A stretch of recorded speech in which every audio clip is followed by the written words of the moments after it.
Hi everyone, welcome to let's improve nursing. তোমরা যারা যারা 2025 সালে এএনএম জিএনএম পরীক্ষা দিয়েছো, দেখো পরীক্ষার রেজাল্ট এবং কাউন্সিলিং এর ডেট দুটোই কিন্তু বেরিয়ে গেছে।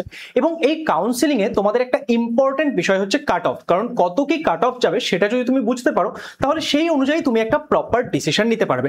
তাহলে আজকের এই ভিডিওতে আমরা কিন্তু এএনএম জিএনএম 2025 জন্য আমাদের এক্সপেক্টেড কাট অফ কত যেতে পারে মোটামুটি কাউন্সিলিং এর ক্ষেত্রে সেটা নিয়ে ডিসকাস করব। এবং এই যে কাউন্সিলিং এর জন্য কত কি কাট অফ যেতে পারে সেটা আমরা বিভিন্ন প্রিভিয়াস ইয়ারের ট্রেন্ড, তার সঙ্গে তোমরা আমাদের এই বছর যে আমরা গুগল ফর্মটা দিয়েছিলাম সেখানে ফিল আপ করেছো, তোমরা তোমাদের রেজাল্ট জানিয়েছো, তো কিরকম কি রেজাল্ট হয়েছে না হয়েছে সমস্ত কিছু অ্যানালাইসিস করে একটা কাট অফে পৌঁছানোর চেষ্টা করেছি। তো এই যে এই কাট অফ সংক্রান্ত বিষয়গুলো বলবো, তো সেটা নিয়ে চলো আজকে আমরা ডিসকাস করি। কিন্তু তার আগে তোমরা যদি আমাদের channel let's improve nursing K subscribe না করে থাকো, এক্ষুনি সাবস্ক্রাইব করে নাও। তার কারণ পরবর্তী সময়েও তোমাদের পুরো কাউন্সেলিং প্রসেসে কিন্তু আমি তোমাদের গাইড করতে চলেছি। এবার এখানে শুরুতেই একটা কথা বলে রাখি, দেখো এখানে আমরা আমাদের একটা স্টুডেন্টেরই র্যাঙ্ক কার্ড এখানে শো করছে যে ও 89 মার্কস পেয়েছে, এবং এই ক্ষেত্রে ওর যে এএনএম এর র্যাঙ্ক এসছে সেটা এসছে 211 এবং জিএনএম এর র্যাঙ্ক এসছে 204, এবং ও ওবিসি বি ক্যাটাগরি স্টুডেন্ট, তো ওবিসি বি এর র্যাঙ্কও দেখতে পাচ্ছি।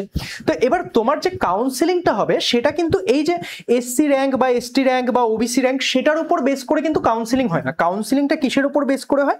সেটা জিএমআর এর উপর বেস করে হয়, যে তোমার জিএমআর র্যাঙ্ক কত সেটার উপর বেস করে কিন্তু তোমার কাউন্সেলিং হবে। এবং এই ভিডিওর মধ্যে আমি তোমাদের যে কাউন্সেলিং সংক্রান্ত বিভিন্ন একটা এক্সপেক্টেড কাট অফ বলবো, সেখানে যে র্যাঙ্কগুলো বলবো সেগুলো কিন্তু সমস্ত কিছু জিএমআর, ঠিক আছে?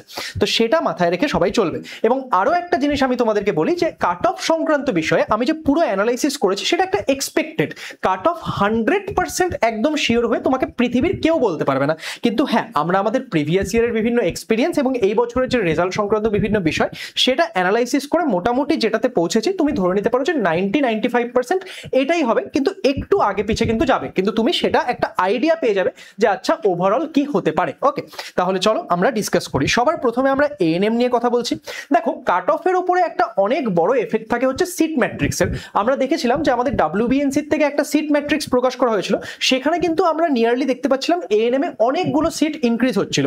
এবার আমাদের যে কাউন্সিলিং এখন স্টার্ট হচ্ছে, সেই কাউন্সিলিং এর নোটিশ তো দিয়ে দিয়েছে, খুব তাড়াতাড়ি আমাদের এএনএম জিএনএম এর তরফ থেকে মানে বোর্ডের তরফ থেকে একটা সিট ম্যাট্রিক্সও দেওয়া হবে। যদি আমরা সেই সিট ম্যাট্রিক্সে দেখলাম যে সত্যিই সিট সংখ্যা বেড়েছে, তাহলে কিন্তু তোমাদের কাট অফ কমতে চলেছে, মানে তোমরা কম্পারেটিভলি একটু বেশি র্যাঙ্কে গিয়েও কলেজ পাবে।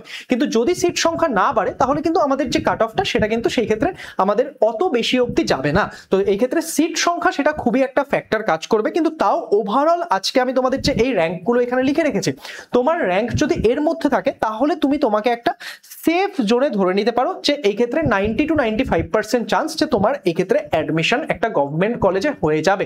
এবার এই ক্ষেত্রে যদি তোমার র্যাঙ্কটা এর থেকে বেশি থাকে, তার মানে কি তোমার কনফার্ম হবে না? না, সেই ক্ষেত্রেও তোমার হতে পারে, ঠিক আছে? তুমি অবশ্যই কাউন্সেলিং এ পার্টিসিপেট করবে। জাস্ট এই যে র্যাঙ্কগুলো আমি বলছি সেটার মধ্যে যদি তোমার থাকলো, তাহলে তোমার ম্যাক্সিমাম চান্স যে তোমার অ্যাডমিশন হয়ে যাবে একটা সরকারি কলেজে। তোমার এর থেকে বেশি র্যাঙ্কেও হতে পারে, কিন্তু এর মধ্যে যদি তুমি থাকছো তাহলে তুমি একদম ধরে নিতে পারো যে তোমার হচ্ছেই হচ্ছে। ওকে, তাহলে এই ক্ষেত্রে আমাদের জেনারেলদের জন্য মোটামুটি 750 র্যাঙ্ক অবধি যাবে।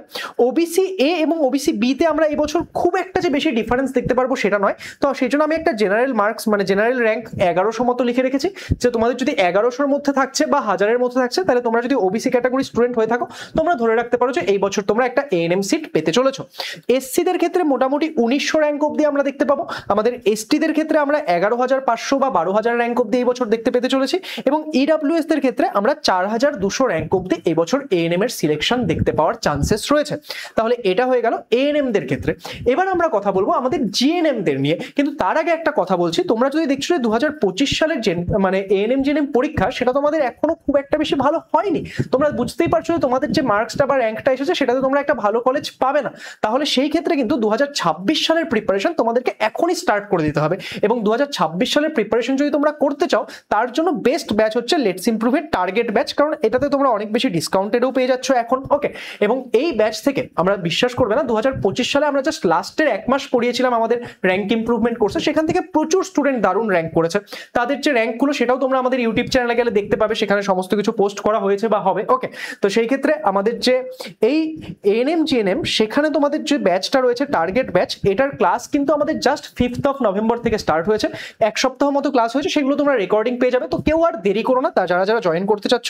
আমাদের এই ব্যাচের প্রাইস 3,499, কিন্তু এখন তোমরা ডিসকাউন্ট পেয়ে যাচ্ছ মাত্র 1600 টাকায়। সমস্ত কিছু ব্যাচ, মক টেস্ট সব পেয়ে যাবে। তো যারা যারা জয়েন জয়েন করতে চাও তাড়াতাড়ি করে নিও। এই অফারটা কিন্তু 15th নভেম্বর অবধি অ্যাভেলেবেল থাকবে, তারপর কিন্তু দাম বেড়ে যাবে। ওকে, এবার আমরা জিএনএম এর কাট অফ নিয়ে কথা বলি।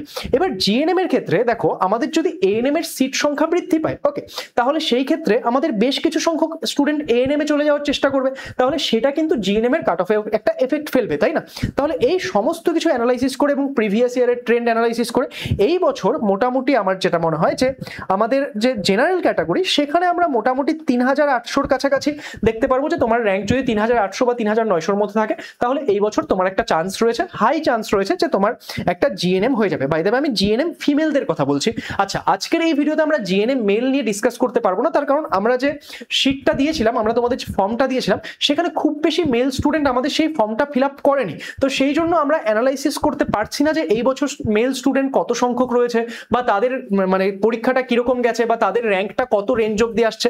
সেই ডেটাটা যেহেতু আমরা এখনো প্রপারলি খুব একটা বেশি সংখ্যায় পাইনি, দেখো 2-3টা ডেটা নিয়ে তো আমরা অ্যানালাইসিস করতে পারবো না। তো সেই জন্য আমাদের জিএনএম মেলটা সম্পর্কে আজকে কমেন্ট করা পসিবল হচ্ছে না। যদি কয়েকদিনের মধ্যে আমাদের সেই ডেটাটা রিচ হয়ে গেল যে আমরা বেশ অনেক ডেটা পেয়ে গেলাম, তাহলে কিন্তু আমরা জিএনএম মেলদের সংক্রান্ত তোমাদেরকে একটা জানিয়ে দেওয়ার চেষ্টা করব। তো জিএনএম ফিমেলদের ক্ষেত্রে আমাদের মোটামুটি এত র্যাঙ্ক যেতে পারে। OBC A and OBC B স্টুডেন্টরা মোটামুটি 4400-র মধ্যে যদি থাকো, তাহলে সেই ক্ষেত্রে তোমরা ধরে রাখতে পারো যে একটু চান্সেস তোমাদের বেশ ভালো রয়েছে। নেক্সট এসসি স্টুডেন্টরা 6300 বা 6500-র মধ্যে থাকলে তোমাদের একটা চান্স ধরে রাখতে পারো। নেক্সট তোমাদের এসটি স্টুডেন্টরা মোটামুটি আমাদের এক্ষেত্রে 20,000 অব্দি আমরা র্যাঙ্ক দেখতে পারি। বাই দ্য ওয়ে এই প্রত্যেকটা র্যাঙ্ক আমি বারবার বলছি, এগুলো কিন্তু জিএমআর র্যাঙ্ক, কেউ এটাকে এসসি র্যাঙ্ক এটাকে এসটি র্যাঙ্ক ধরে নেবে না, কিন্তু এগুলো সব কি জিএমআর র্যাঙ্ক। সিমিলারলি ইডব্লিউএস এর ক্ষেত্রে মোটামুটি আমরা 9000 অব্দি কিন্তু এই বছর সিলেকশন দেখতে পেতে পারি। তাহলে এই হচ্ছে ওভারঅল অ্যানালাইসিস। তো এখন তোমাদের কাজ কি, এখন তোমাদের কাউন্সেলিং এর ডেট বেরিয়ে গেছে, তো সেই জন্য তোমাদেরকে সমস্ত যে ডকুমেন্টস গুলো সেগুলো আস্তে আস্তে রেডি করো, কাউন্সেলিং প্রসেসটা ভালো করে বোঝো, কখন কি করতে হবে না হবে সেই সংক্রান্ত এই চ্যানেলে আমি ভিডিও পোস্ট করব, সেগুলো দেখার জন্য চ্যানেলটিকে সাবস্ক্রাইব করে রাখো এবং তোমাদের এই ভিডিওটিকে ভালো লাগলে সেটাকে লাইক করে দিও এবং বন্ধু বান্ধবীদের সঙ্গে শেয়ার করে দিও, যাতে তারাও কি হয় তারাও এই বিষয়গুলো সম্পর্কে জানতে পারে এবং কাউন্সেলিং এর পরবর্তী সময়েও আরো যাতে বেটার তোমাদেরকে গাইড করতে পারি, তার জন্য তোমরা তোমাদের মার্কস এবং র্যাঙ্কগুলো কমেন্ট করে যেতে পারো। তাহলে আমাদের আরো বুঝতে হেল্প হবে, সেই অনুযায়ী কিন্তু তোমাদের পুরো ডিউরেশনটা জুড়ে কাউন্সেলিং এর ডিউরেশনটা জুড়ে আমরা তোমাদেরকে আরো বেটার গাইড করতে পারবো। তাহলে চলো, thank you so much and all the best সবাইকে।